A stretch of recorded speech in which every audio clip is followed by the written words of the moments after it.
What is up? What's going on? Welcome back to the channel. It's your boy PJ, Maniac the God. And today we're here to review chapter 1054 of One Piece. One Piece chapter 1054. Not sure exactly how these chapter reviews are going to go in the future.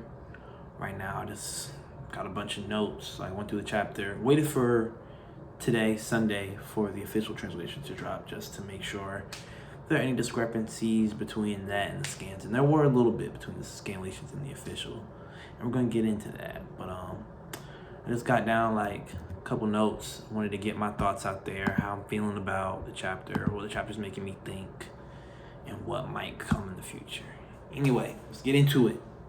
Starting off the chapter with the title, Flame Emperor, my boy Sabo. I am so happy. I don't know if I actually showed it in my live reaction, but Sabo has been one of my favorite characters since Dressrosa. Like in the ASL flashback, I really vibed with him more than I did with Luffy or Ace. I know that was supposed to be like their flashback, but I really felt for Sabo in his flashback. And Dressrosa is one of my favorite arcs because of Sabo, partly because of Sabo, also Law and Doflamingo and everything. But really hyped for Sabo, and I never thought in a million years that him and the Rev made it out, saved Kuma, or declared war, and escaped unscathed, fought to Admiral. And I really thought, like a lot of people in the community were saying that Sabo might be captured and we might get Marineford 2.0, and everybody was like, oh, he's the cheap copy of Ace. So if we really would have got Marineford 2.0, Sabo stock would have been in the gutter. I would have been in the gutter. But he made it out. He made it through. I personally think he got framed for killing Cobra. I don't think he actually did it. My best guess is that Emu and the girl said killed him because he was asking a lot of questions. He was already sick. Emu had the picture of Vivi, so I think he tried to get rid of both of them. But Sabo intervened and took Vivi with him. That's why she's missing and why they blame Sabo, because they were in the same area, you know, easy dependent on him. I did see one theory on TikTok that said that Sabo may have actually killed him.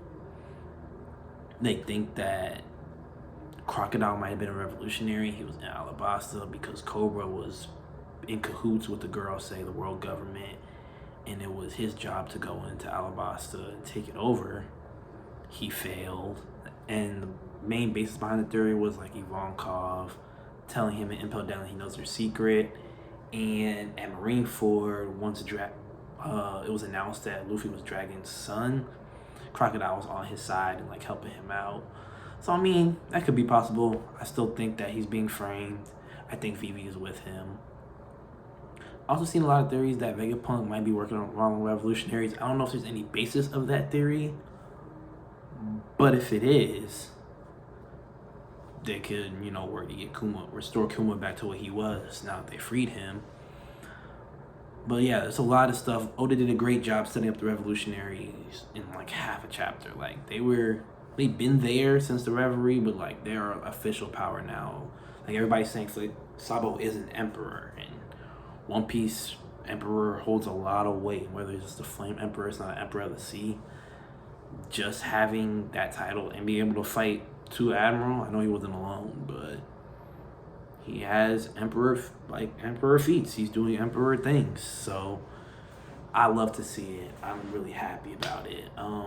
Green Bull. This is really where the translation differences were between the Viz and the scanlations, and I like the scanlations because they were talking about how the power to sway others and stuff like that. Basically what Mihawk was saying at Marineford about Luffy, I thought it was connected, and I like that in TCB, but Viz went like a completely different direction.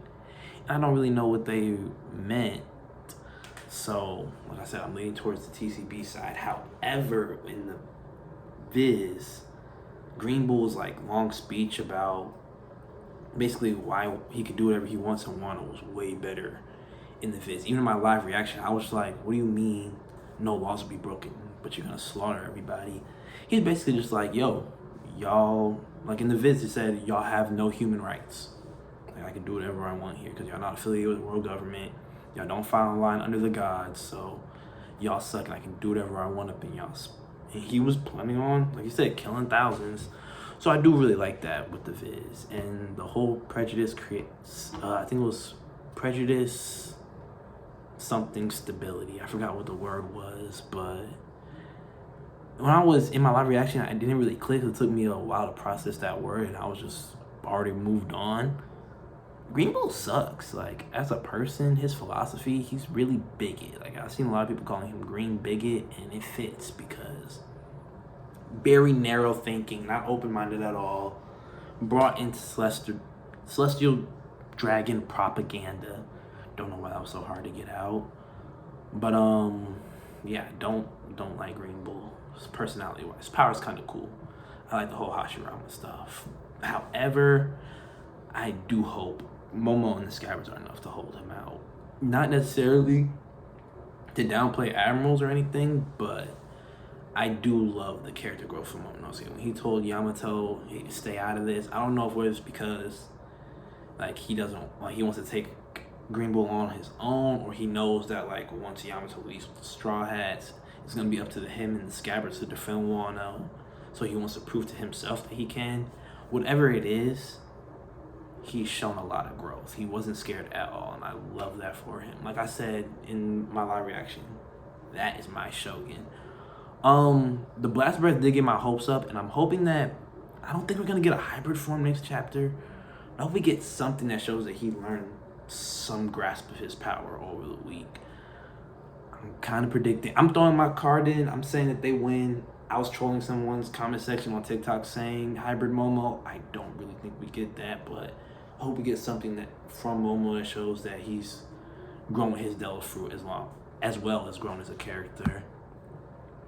But like, that was my favorite part of the chapter. The Momo telling Yamato to stay back, because I love Momo. I used to not really like Momo, but now I really love Momo. A lot of growth, a lot of development, and I really love to see it. Everybody else's favorite part of the chapter, though, Shanks pulling up, because he's not coming. He's just outside of Wano for whatever reason. Main points I took away from that part: Yasop, terrible dad. Still doesn't want to see his son. But in the visit, did make it look more like he was nervous about seeing his son rather than just wanting to be a deadbeat, which I do appreciate more. I do like that. He just doesn't want to see Usopp. But in the TCB scanlations, when Shanks saw the bounty poster, he said, "Look at this." And it triggered the flashback about them stealing the Devil Fruit.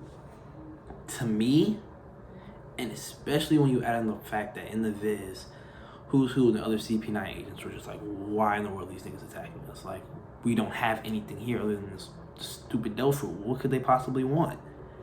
Makes me think that Shanks knows about the Devil Fruit, about the awakening, and that it's needed for the One Piece. I feel like Shanks probably found the One Piece. This is my Shanks theory. Everybody got Shanks theory. This is my Shanks theory. Shanks probably already found Laugh Tale, knows what the One Piece is, but in order to claim it, because he didn't say, let's go find the One Piece. He said, let's go claim it. In order to claim it, it needs to be the right time, whether it be the Shirahoshi being alive and Command Sea Kings, Joy Boy coming back, the awakening of the Nika Fruit, whatever it is, he knows that the Devil Fruit was important to claim the One Piece. That's why he's saying, oh, now it's time. And it goes into like when he told Luffy to become a great pirate, because I don't think he wanted to give Luffy the fruit, but once Luffy stole the fruit, he was just like, okay, at this point somebody got to awaken it, might as well be you. If you can do it, go crazy. So I think Shanks knows. I think that he was waiting for Luffy to awaken the fruit, or for somebody to awaken the fruit. That's why he went to go get it, and it just happened to be Luffy, so he bet on Luffy. So that's how I felt about the Shanks section. I just had like some other little points. First time in my One Piece reading career that we had 3 admirals in one chapter. We had Kizaru, Akainu, and Green Bull. I really liked that. Introduction to the new Navy faction, the Bureau of Affairs. Like I said it in my live reaction, it's like Black Horse. I forgot what his actual name was. But it's cool that even 1,050 chapters in, Oda's still introducing us new parts of the world, new parts of the Navy, along with the God's Knights, because, you know, Celestial Dragons like are all powerful and no laws really apply to them. So it makes sense that between, like, when it's affairs between two celestial dragons, that they have a group of people, the God's Knights, that just settle that disputes. I didn't really know what it was in my live reaction. Once again, the Viz helped me understand, and a lot of other people's, like, I was watching a lot of other YouTubers' live reactions and their reviews, and, you know, helped me understand that part more. And the last thing I want to talk about was they mentioned an assassination attempt of St. Charles, and I seen a lot of people in the community just like confused, trying to piece together what it meant. I think they were just talking about when Leo and Sai charged at St. Charles, and Mosgard hit him down and excused it, because it said that Mosgard let the attackers go away. So I'm pretty sure they're just referring to when Leo and Sai attacked. But I could be wrong. I'm kind of hoping I'm wrong. So like we can get more in depth. We can get more people against St. Charles, because I really don't like that guy, and I really, really hope someone pulls off. But those were all my thoughts.